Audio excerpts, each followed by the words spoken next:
Ernakulam പാലാരിവട്ടത്ത് KSRTC മിന്നൽ bus അപകടത്തിൽപ്പെട്ടു. നിയന്ത്രണം വിട്ട് ഓടയിലേക്ക് തെന്നി ഇറങ്ങുകയായിരുന്നു. പുലർച്ചെ 4 മണിക്കായിരുന്നു ഈ അപകടമുണ്ടായത്. അനൂപ് ദാസ് ആണ് ഈ അപകട വിവരം നൽകുന്നത്. അനൂപ്, എപ്പോഴാണ് ഈ അപകടം ഉണ്ടായത്? യാത്രക്കാരൊക്കെ ഉണ്ടായിരുന്നോ? പരിക്കോ മറ്റോ ആർക്കെങ്കിലും പറ്റിയിട്ടുണ്ടോ? എന്താണ് ഇപ്പോഴത്തെ അവസ്ഥ?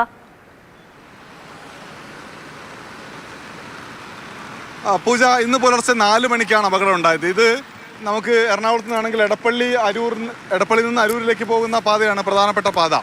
ഈ പാതയിലൂടെ ഇന്നലെ രാത്രി കന്യാകുമാരിയിൽ നിന്ന് പുറപ്പെട്ട മിന്നൽ സർവീസാണ്. ഇത് പാലക്കാട്ടേക്ക് പോവുകയായിരുന്നു. ഇങ്ങനെ പോകുന്നതിനിടയിൽ ഇന്ന് പുലർച്ചെ 4 മണിക്ക് അപകടത്തിൽപ്പെട്ടു. ആ റോഡിൽ നിന്ന് ഇങ്ങോട്ടേക്ക് തെന്നി മാറുകയായിരുന്നു. തെന്നി മാറി ഈ മുൻവശത്തെ ഇടതുഭാഗത്തുള്ള ടയറ് കാനയിലേക്ക് ഇറങ്ങി നിൽക്കുന്ന കാഴ്ച നമുക്കിവിടെ കാണാം. ഇങ്ങനെ ഇറങ്ങി നിൽക്കുകയായിരുന്നു. ഇങ്ങനെ ഇറങ്ങി നിന്നില്ലായിരുന്നു എങ്കിൽ, ഈ നിയന്ത്രണം വിട്ട് കുറേ കൂടി മുന്നോട്ട് പോവുകയായിരുന്നുവെങ്കിൽ നമുക്ക് ആ ദൃശ്യം ക്യാമറമാൻ മനോജ് കാണിച്ചു തരുക. ഇത് നേരെ പോവുകയായിരുന്നെങ്കിൽ അപ്പുറത്ത് കെട്ടിടങ്ങളൊക്കെ ഉണ്ട്. ആ കെട്ടിടങ്ങളിലേക്ക് ഇടിച്ചു കയറുന്ന ഒരു അവസ്ഥ ഉണ്ടായിരുന്നെങ്കിൽ അതിഭീകരമായ ഒരു അപകടത്തിലേക്ക് കാര്യങ്ങൾ പോകുമായിരുന്നു. അപ്പുറത്ത് ട്രാൻസ്ഫോമർ ഉണ്ട്. എന്തായാലും അത്ര ഗുരുതരമായ ഒരു അവസ്ഥയിലേക്ക് കാര്യങ്ങൾ പോയിട്ടില്ല.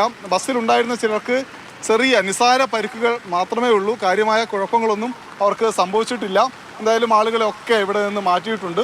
നമുക്കിപ്പോൾ ബസ്സിൽ ഒരു ബാഗ് മാത്രം കാണാൻ പറ്റുന്നുണ്ട്. ഇവിടെ ബസ്സുമായി ബന്ധപ്പെട്ട ആരുമില്ല. അപ്പോൾ ഒരുപക്ഷെ അപകടത്തിൽ പരിക്ക് പറ്റിയ ആരുടെയെങ്കിലും ആയിരിക്കുമെന്ന് കരുതുന്നു. എന്തായാലും പുലർച്ചെയാണ് ഈ സംഭവം ഉണ്ടായത്. വലിയ പ്രശ്നങ്ങളില്ലാതെ, അപകടമില്ലാതെ കാര്യങ്ങൾ പോയി. നമുക്കിവിടെ ഈ ബസ് ഇടിച്ചിറങ്ങിയ, തെന്നി മാറി ഇറങ്ങിയ സ്ഥലം കാണാം. ഇവിടെ കുറച്ചങ്ങ് പോയിട്ടുണ്ട്. റോഡിൻ്റെ സൈഡ് കുറച്ച് പോയിട്ടുണ്ട്. അവിടെ ഭാഗത്തും ആ ഭാഗത്തും കാണാം. എന്തായാലും നമുക്ക് ഈ ദൃശ്യങ്ങൾ കാണുമ്പോൾ മനസ്സിലാവുന്ന കാര്യം, ഒരുപക്ഷെ വലിയൊരു അപകടത്തിലേക്ക് പോവേണ്ടത് ഭാഗ്യം കൊണ്ട് മാത്രം ഇങ്ങനെയായി തീർന്നു എന്ന് തോന്നുന്നു. പൂജ, ശരിയാണ്.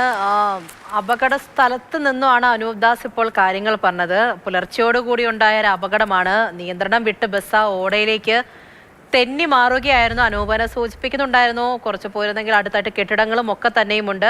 അനൂപ്, നല്ല മഴയൊക്കെയുള്ളൊരു സമയമാണ്. അപ്പോൾ പുലർച്ചയോടുകൂടിയായിരുന്നു ഈ അപകടം. ആ സമയത്ത് തന്നെ വലിയ അപകടം അത്രത്തോളം ഗുരുതരമല്ലാത്തതുകൊണ്ട് എല്ലാവരെയും പെട്ടെന്ന് മാറ്റാനൊക്കെ സാധിച്ചു അല്ലേ? ഈ പരിക്കേറ്റവരൊക്കെ ഇപ്പോൾ എവിടെയാണ്?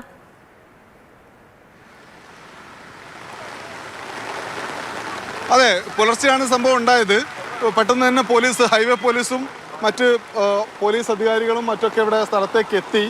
അവർ ഈ ആളുകളെ വേഗത്തിൽ തന്നെ മാറ്റുകയായിരുന്നു. അതായത് കൂടുതൽ ആളുകൾക്ക് പരിക്ക് പറ്റിയിട്ടില്ല എന്നാണ് നമുക്ക് അറിയാൻ കഴിയുന്ന കാര്യം. കുറച്ച് പേർക്ക് നിസ്സാര പരിക്കുകൾ ഏറ്റിട്ടുള്ളൂ. ആ നിസ്സാര പരിക്കേറ്റ ആളുകളെ ആശുപത്രിയിലേക്ക് മാറ്റിയിട്ടുണ്ട്. ബാക്കി ആളുകളെ മറ്റ് ബസ്സുകളിൽ കയറ്റി അയച്ചു. നമുക്കിതാ ഇങ്ങോട്ടേക്ക് പോയി കഴിഞ്ഞാൽ ഈ കൊച്ചിയിൽ നഗരത്തിലെ തിരക്കൊഴിവാക്കിയിട്ട് പോകാൻ വേണ്ടി പ്രധാനപ്പെട്ട ഒരു പാതയാണിത്. ഞാൻ നേരത്തെ പറഞ്ഞ പോലെ ഇവിടെ എടപ്പള്ളിയിൽ നിന്ന് അരൂർ ഭാഗത്തേക്ക് പോകുന്ന പാത. ബസ്സുകളൊക്കെ ഇതുവഴിയാണ്. ശരി, അനൂപ്, ഞാനൊന്ന് ഇടപെടുകയാണ്.